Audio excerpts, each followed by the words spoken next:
जय हिंद मित्रांनो. खरंच बिहारच्या सरकारला ना लाज वाटली पाहिजे, लाज. आज एका क्रांतिकाराचा त्यांनी जीव घेतला. तो सच्चा क्रांतिकारी होता. मी बोलतोय भरत तिवारीबद्दल. निहत्या माणसाला सरेंडर करून देखील त्याला गोळ्या घातल्या. कसलीही न्याय सुविधा. त्या पोलिसांना शरम वाटली पाहिजे. तो कुणासाठी लढत होता? स्वतःसाठी नव्हता, त्या गावासाठी. आणि प्रत्येक पोलीस स्टेशनला, प्रशासनाला त्यानं पत्र देऊन सांगितले की नदीचं पाणी गावाच्या पातळीवर येते आणि त्यात नदीद्वारे जमीन त्यांची उद्ध्वस्त होती. पण एकाने देखील दखल नाही घेतली. एकाने देखील. आणि त्याने सऱ्याम सांगितलं, मी एक ह्या देशासाठी, राज्यासाठी, गावासाठी शहीद झालं तरी चालेल, पण माझा मी हट्ट सोडणार नाही. पण झालं काय? आता 4 लोक येतेली, सांत्वन करतेली आणि दुसरीशी निघून जातेली. ते घर आता एकटं पडल. पण तो सच्चा क्रांतिकारी होता. म्हणजे असं झालं की तुम्ही प्रशासनाला कुठला प्रश्न विचारायचाच नाही. जी अंधाधुंद कार्यक्रम चालू आहे ते चाललाच पाहिजे.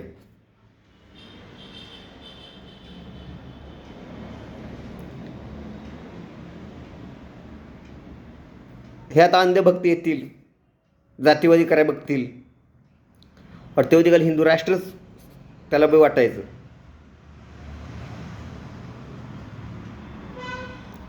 बिहारनं एकदम बेकार सरकार निवडले, एकदम बेकार, नालायक सरकार. असंच झालं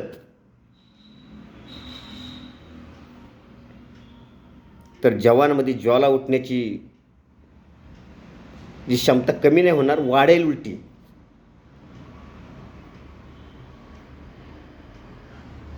लाज वाटण्याचं काम केलं त्या पोलिसांनी. निहत्या माणसावर गोळ्या झाडून त्याला मारलं. आणि तो मेला नाही, तो शहीद झाला, क्रांतीवीर झाला. चंद्रशेखर आझाद, भगतसिंग, राजगुरू सारखंच त्यांनीही काम केलेलं आहे. भ्रष्ट राजकारण्यांनी जे केलेलं आहे ना, हद्दपार केलेलं आहे, हद्दपार. खरंच लाज वाटते या.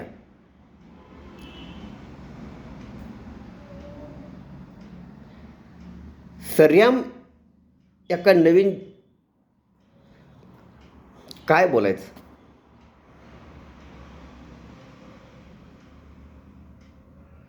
पण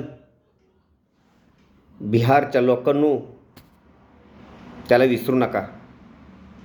क्रांती आणणं फार महत्त्वाचं आहे. नाहीतर प्रत्येकाला अशाच गोळ्या झाडून मारलं जाईल.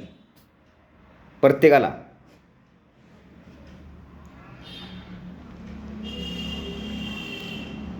त्याला मनोरोगी म्हणतात, काय म्हणतात. अरे मनोरोगी जे असतं तेव्हा असं मनोरोगी तर मग त्याला हॉस्पिटल न्यायचं होतं ना. गोळ्या झाल्याची काय गरज होती?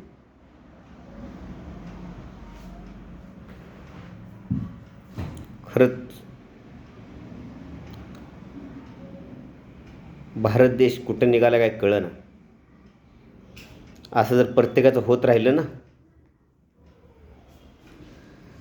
क्रांतीची ज्योत विझणार नाही, उलटी पेटल. आणि राजकारण्यांनो तुम्हाला सुट्टी द्यायची नाही एक दिवस. बाकी तुम्हीच ठरवा. भरत तिवारीचं जंग जी केलं आहे एकदम चुकीचं केलेलं आहे.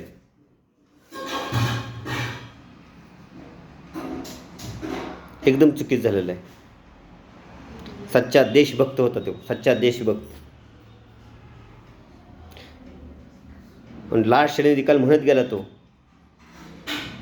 मी शहीद झालो तरी चालेल, पण मी देशासाठी होईल, चंद्रशेखर आझादवानी होईल, भगतसिंगसारखं होईल, राजगुरूसारखं होईल. पण तो झाला. पण तो कलियुगाचा क्रांतिकारी आहे, सध्याच्या युगातला. जय हिंद. सल्यूट आहे त्याला. भरत तिवारी अमर रहे.